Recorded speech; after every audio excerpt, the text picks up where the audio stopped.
How's it going, everyone? It's Sam. Today I am making a video that was pretty well requested actually over the last couple days, and especially with the video that I made yesterday, on when I will buy more NAT and DHT stock. So a lot of people have been asking me this. I just put out a feeler video yesterday to see whether people would be interested in it, and I got a pretty good reaction, lots of people asking for it. So I am going to go through when I'll buy more and why I'll buy more. And then I am also saving up for a big stock purchase Monday. So I'm investing $5 more for every new subscriber.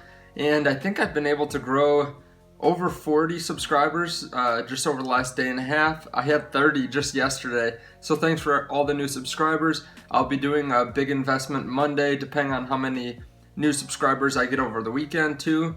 So definitely subscribe to be on the lookout for that. And then also Monday there is the NAT earnings report. So I will do my reaction either Monday or Tuesday depending on when that's released. And I'll definitely tell you my thoughts on the earnings report and what to look for going forward. So definitely subscribe for that too if you want to see that.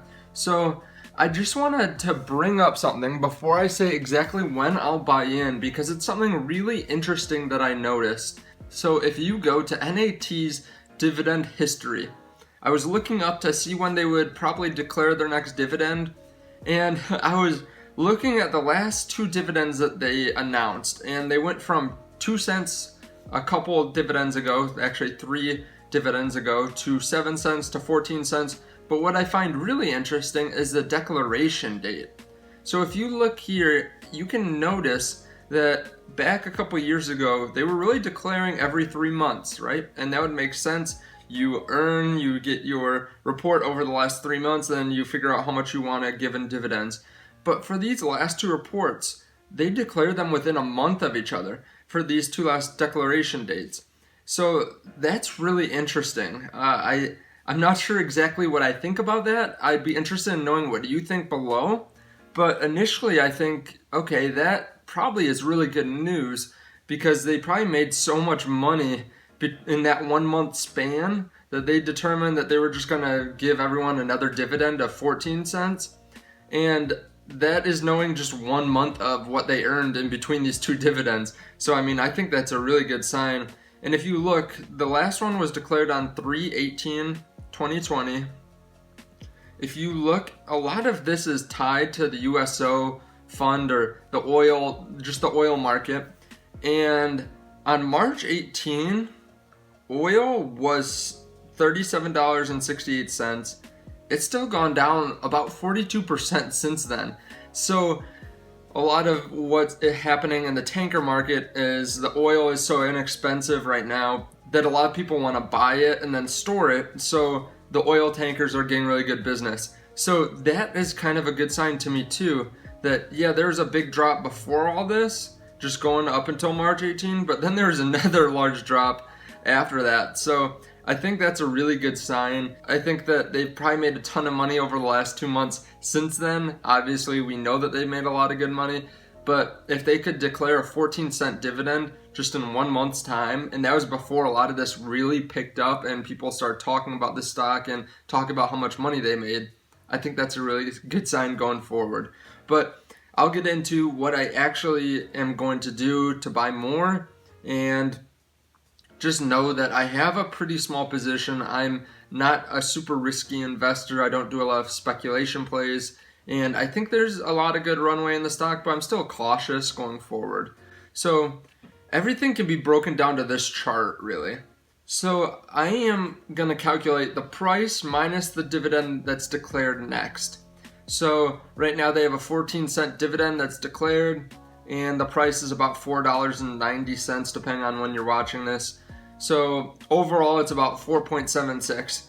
But if that drops below 4.5, I'll add about 20% to my position. And this is for NAT or DHT. If it drops below 4, I'll add 40%. If it drops below 3.5, I'll double that and add 80%. If it drops below 3 for some reason, I'll add over 100% probably. I'll let you get back to the video in just a second, but if you don't mind subscribing and liking the video below, we got a lot of likes on the last video. Just yesterday, I think it was around 30 likes, so if we can kill that one, that would be awesome, and I appreciate it. I'll let you get back to it. Now, when I say that I'm looking at this, I'm going to look at this up until the next ex-dividend date. So I don't want to buy too far out where I would miss that next dividend after the 14 cents, because I think it will start declining after that. So I'm really looking at that next date. So let's say the stock stays around 4.9, but they declare a 55-cent dividend. I'll probably add 20% to the position before that ex-dividend date. If they declare an 80-cent dividend and it's at $4.80, I'll add 40%. And then so on down the line. I think that the stock price will eventually return back to the $2 to $3.50 or $4 range. So I want to be cautious not to buy too late where it drops and then just stays down and there's not really a good dividend payout. But I think that this is a really simple way of going forward. And a lot of people say, well, the dividend doesn't matter. But I think that dividend is usually declared before the earnings report. So that will be a really good sign of what they've done since the last earnings report. So we're getting the earnings report soon, but that's retroactive. And the dividend is more looking forward a little bit. So I think that will be a good solution for that. The dividend will kind of show a little bit of how much they've earned. And then the price is counted in there too. So I think there are really two ways to make money on a stock. One is from buying it at a really good price, and one is from buying it right before it earns a lot of money. So I think that a lot of the time you kind of get a mixture. You buy a decent valuation, a decent price, and then they also earn money, pretty consistent money from what they've earned before. But now you're talking about not knowing really any idea how much this stock is going to make, just knowing that it's going to make a lot. And then you're just speculating a little bit on the price for what it's worth. So I think this is a good way of being careful and being systematic in how I'm adding more. So let me know what you guys are going to do below. Let me know if you have something like this where it's a systematic way to add more, or if you're just throwing in more when you see something good. But definitely subscribe and like the video. It really does help out the channel if you like the video. And subscribe so you can get more of these types of videos on NAT and other stocks in the future. I appreciate you guys watching, and I will see you in the next video.